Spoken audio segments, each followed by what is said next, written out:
أعوذ بالله من الشيطان الرجيم بسم الله الرحمن الرحيم إن الله وملائكته يصلون على النبي يا أيها الذين آمنوا صلوا عليه وسلموا تسليما۔ سورہ الاحزاب کی آیت نمبر 26 کی میں نے تلاوت کی ہے۔ کل بھی اسی آیت مبارکہ کی تلاوت ہوئی تھی، اس کا مفہوم بیان کیا تھا۔ آج کچھ درود شریف کے فضائل آپ کے سامنے رکھ رہا ہوں، کیونکہ انسان جو ہے حریص ہے، حرص انسان کی طبیعت میں داخل ہے۔ جب تک کسی چیز کا کوئی نفع معلوم نہ ہو وہ کام وہ نہیں کرتا، خاص کر دین کا کام۔ دنیا کے کام تو چاہے جتنے فضول کیوں نہ ہوں وہ کر گزرے گا، لیکن دین کا کام جب تک اس کو کچھ نفع نہ بتایا جائے اس کو کرنے کی ہمت نہیں ہوتی۔ درود شریف بہت بڑی عبادت ہے، بہت بڑی، اور لکھا ہے کہ ایسی عبادت ہے جو یقیناً قبول ہے، اور اس درود شریف ایسی قبول ہے اور اس کا اتنا دخل ہے دعاؤں کی قبولیت میں کہ جس دعا کے شروع میں اور آخر میں درود شریف پڑھا جائے وہ دعا بھی یقیناً قبول ہوتی ہے، کیونکہ اللہ تبارک و تعالی انتہائی کریم اور سخی ذات ہیں۔ جب کسی عبادت کا اول جز قبول کر رہے ہیں اور آخری جز قبول کر رہے ہیں تو غالب امکان اور غالب امید یہ ہے کہ درمیانی حصہ بھی اللہ پاک کیا کر لیں گے، قبول کر لیں گے۔ حضرت ابن مسعود رضی اللہ تعالی عنہ سے مروی ہے، حضور علیہ الصلوۃ والسلام نے ارشاد فرمایا، بے شک اللہ کے بہت سارے ایسے فرشتے ہیں جو زمین میں گھومتے پھرتے رہتے ہیں، گشت کیا کرتے ہیں، اور جو کوئی جہاں کہیں بھی ہوتا ہے درود شریف پڑھتا ہے ان کی یہ ذمہ داری ہوتی ہے کہ وہ درود شریف اس سے لے کر، اس سے سن کر وہ مجھ تک پہنچاتے ہیں، اس لیے کثرت سے مجھ پر درود پڑھا کرو۔ اور آپ نے مزید یہ بھی فرمایا اسی حدیث کے اندر کہ اپنی گھروں کو قبریں نہ بناؤ اور میری قبر کو عید نہ بناؤ۔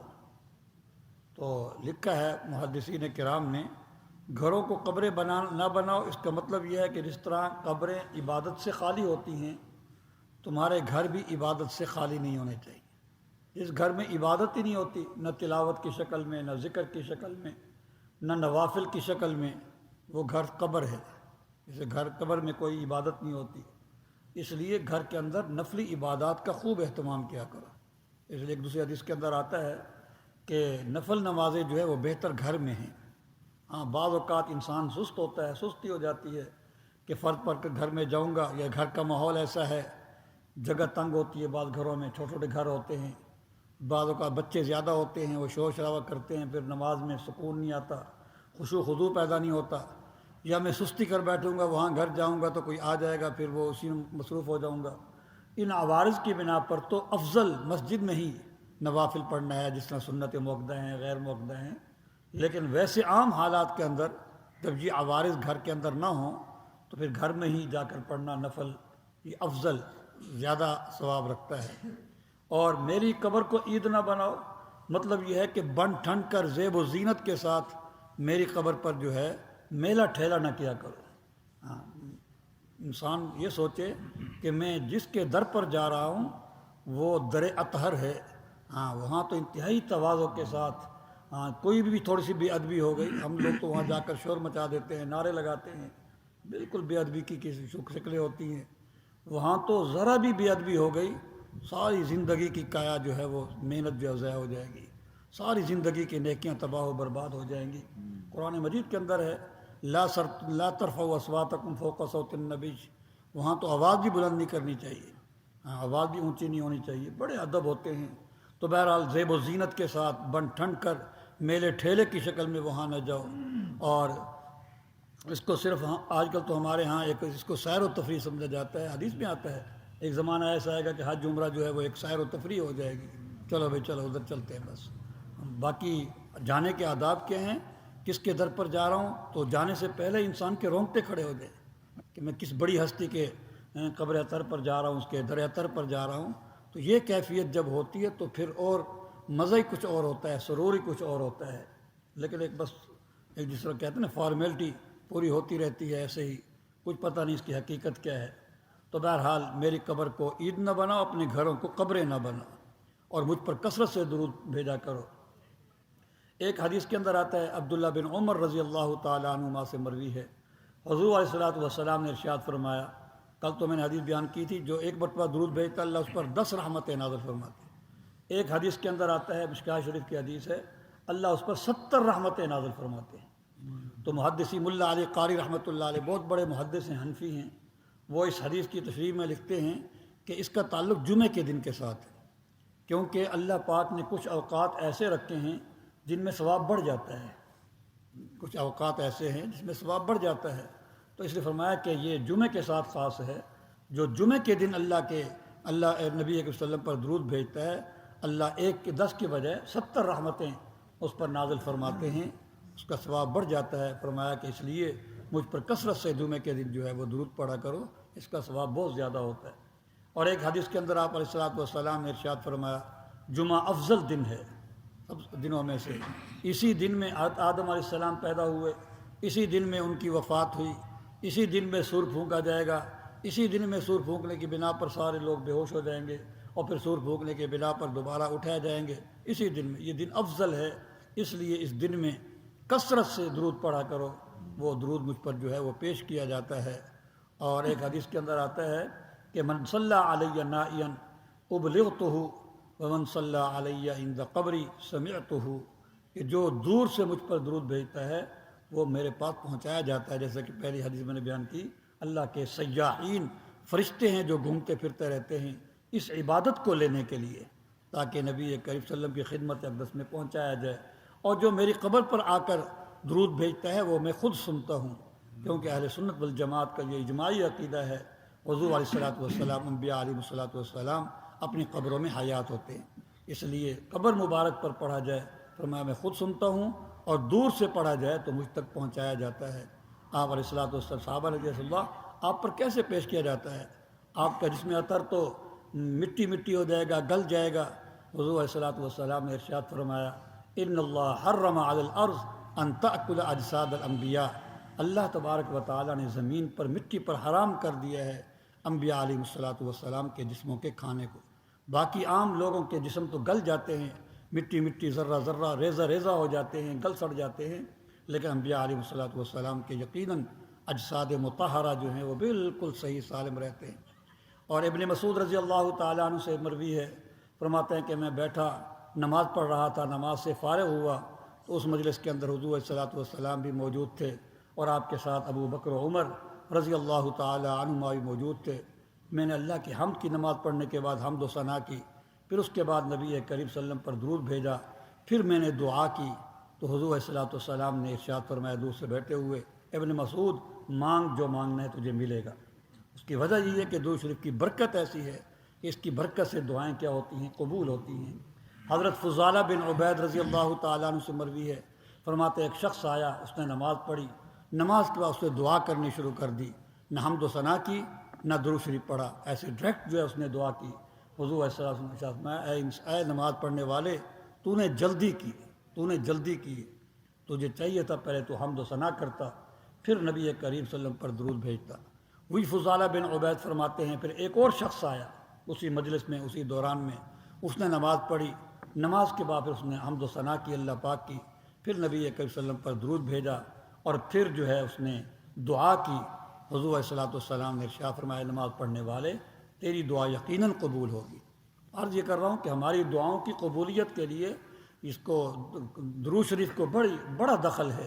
درود شریف کو جتنا زیادہ، ایک حدیث کے اندر آتا ہے، ایک صحابی نے پوچھا رسول اللہ میں اپنی دعا میں 1/4 درود شریف کو بنا دوں، مثلا میں دعا کرتا ہوں 10 منٹ تو 1/4 جو ہے درود شریف کو بنا دوں، 2.5 منٹ درود پڑھتا رہوں پھر دعا مانگوں۔ حضور علیہ السلام کہ بہت اچھا ہے لیکن مزید اضافہ کر، 1/4 سے بڑھا۔ اس نے کہا یا رسول اللہ 1/3 کر دوں درود شریف، فرمایا بہت اچھا ہے لیکن مزید بڑھا۔ اس نے یا رسول اللہ آدھی دعا کو میں درود شریف پر مشتمل کر دوں، یعنی اگر 10 منٹ دعا کر رہا ہوں 5 منٹ درود پڑھتا رہوں پھر دعا مانگوں، فرمایا بہت اچھا ہے مزید اضافہ کر۔ اس نے کہا یا رسول اللہ 2/3 کر دوں درود شریف کو 66%، فرمایا بہت اچھا ہے مزید اضافہ کر۔ اس نے کہا یا رسول اللہ 3/4 درود شریف پڑھ لوں اور 1/4 دعا مانگ لوں، فرمایا ہاں یہ بہت اچھا ہے۔ تو یہاں پر آ کر آپ نے خاموشی اختیار کی۔ اس لیے پہلے اللہ کی حمد و ثنا کرنی چاہیے، خاص کر وہ آیات جو ہے وہ یاد ہونی چاہیے جس کے اندر اللہ کی صفات کا ذکر ہے، جیسے میں نے آج پڑھی ہے هو اللہ الذی لا الہ الا هو، اللہ کی صفات ہیں، سورہ اخلاص ہے، آیت الکرسی ہے، ٹھیک ہے نا، اللہ کے جو صفاتی نام ہیں وہ پڑھے جائیں، اور پھر یا رحمان یا رحیم یا کریم یہ چیزیں، پھر اس کے بعد جو ہے درود شریف پڑھا جائے کثرت سے، پھر دعا مانگی جائے، پھر اللہ پاک یقیناً دعا قبول کرتے ہیں۔ اور ایک حضرت علی رضی اللہ تعالیٰ سے مروی ہے، اس نے فرمایا کہ اصلی بخیل وہ ہے جس کے سامنے میرا تذکرہ ہو اور وہ مجھ پر درود نہ بھیجے۔ اور ایک حدیث کے حضرت علی ہی رضی اللہ عنہ سے مروی ہے، فرمایا کیا میں تمہیں سب سے بڑے بخیل کے بارے میں نہ بتاؤں؟ صاحب نے کہا ضرور بتائیے، سب سے بڑا بخیل کون ہے؟ فرمایا جس کے سامنے میرا ذکر ہو اور وہ مجھ پر درود نہ بھیجے۔ اور ایک حدیث کے اندر جو آپ فضائل اعمال میں پڑھتے رہتے ہیں بڑی کثرت سے، فرمایا حضور علیہ الصلوۃ والسلام تشریف لائے اور صحابہ سے فرمایا ممبر کے قریب قریب آ جاؤ۔ سارے صحابہ ممبر جو اس وقت موجود تھے ممبر کے قریب آئے، آپ نے ممبر کی پہلی سیڑھی پر قدم رکھا اور فرمایا آمین، پھر دوسری سیڑھی پر قدم رکھا، پھر فرمایا آمین، پھر تیسری سیڑھی پر قدم رکھا، پھر فرمایا آمین۔ بہرحال پھر آپ نے واز کیا، واز کے بعد صحابہ نے عرض کیا رسول اللہ آج ہم نے آپ سے ایک ایسا عمل دیکھا جو اس سے پہلے کبھی نہیں دیکھا تھا، وہ 3 سیڑھیوں پر قدم رکھتے وقت آمین کہنے والا، یہ کیا تھا؟ فرمایا کہ جب میں پہلی سیڑھی پر قدم رکھ رہا تھا تو جبریل امین تشریف لائے، انہوں نے دعا کی کہ تباہ و برباد ہو جائے وہ شخص جس کو رمضان کا مہینہ ملے اور وہ اپنی بخشش کا سامان نہ کرے۔ میں نے کہا آمین۔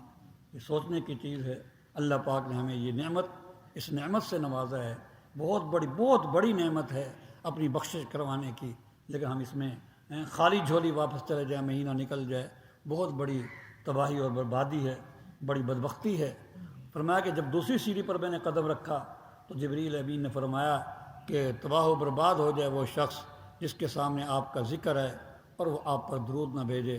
میں نے کہا آمین۔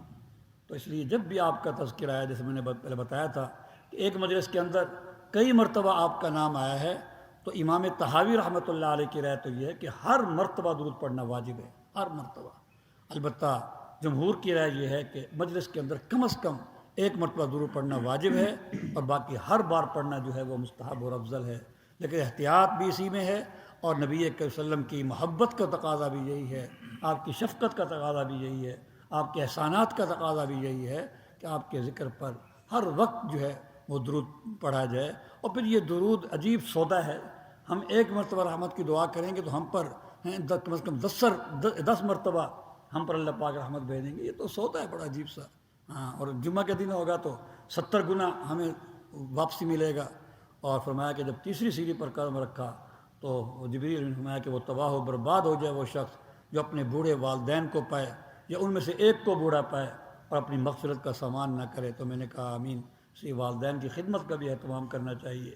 اور ایک حدیث کے اندر آتا ہے حضور علیہ السلام نے ارشاد فرمایا جس مجلس میں اللہ کا ذکر نہ ہو اور نبی کریم صلی اللہ علیہ وسلم پر درود نہ پڑھا جائے، فرمایا کہ وہ اس مجلس والوں کے لیے وبال اور نقصان کا باعث ہے۔ اللہ چاہے تو ان کو عذاب دے دے، اللہ چاہے تو ان کو معاف کر دے، ان کی مغفرت کر دے۔ اس لیے کثرت سے درود شریف پڑھنا چاہیے، کم از کم کچھ اہتمام کے ساتھ خلوت میں بیٹھ کر بھی کچھ درود شریف پڑھنا چاہیے، اور باقی چلتے پھرتے جو ہے وہ چھوٹا چھوٹا جو درود شریف ہے، کیونکہ چلتے پھرتے کام کاج میں بڑا درود شریف پڑھنے میں ذرا دقت ہوتی ہے، تو صلی اللہ علیہ وآلہ وسلم، صلی اللہ علیہ وآلہ وسلم۔ اور یاد رکھ، لیکن یہ بات بھی ذہن میں رکھیں کہ چیز تبھی مفید ہوتی ہے جب اس کے سنت طریقے کا لحاظ کیا جائے۔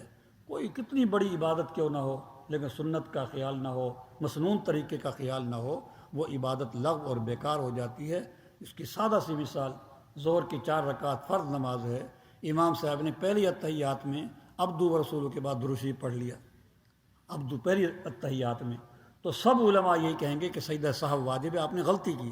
بھائی درود شریف تو پڑھا ہے، اتنی بڑی عبادت ہے، درود شریف پڑھا ہے۔ میں پڑھا تو درود شریف ہے لیکن مسنون طریقے کے مطابق نہیں پڑھا، کیونکہ 4 رکعت فرض نماز میں پہلی اتحیات میں مسنون طریقہ یہ ہے کہ عبدو و رسول کے بعد کھڑا ہو جائے، درود شریف نہ پڑھے۔ اب بظاہر درود شریف ہے لیکن سنت طریقے کے مطابق نہیں ہے، تو یہ عمل صالح نہیں بنتا اور یہ مفید نہیں ہوتا۔ اس لیے جتنی بڑی عبادت ہو، چھوٹی ہو یا بڑی عبادت ہو، یہ بھی ضرور دیکھنا چاہیے کہ مسنون طریقہ کیا ہے۔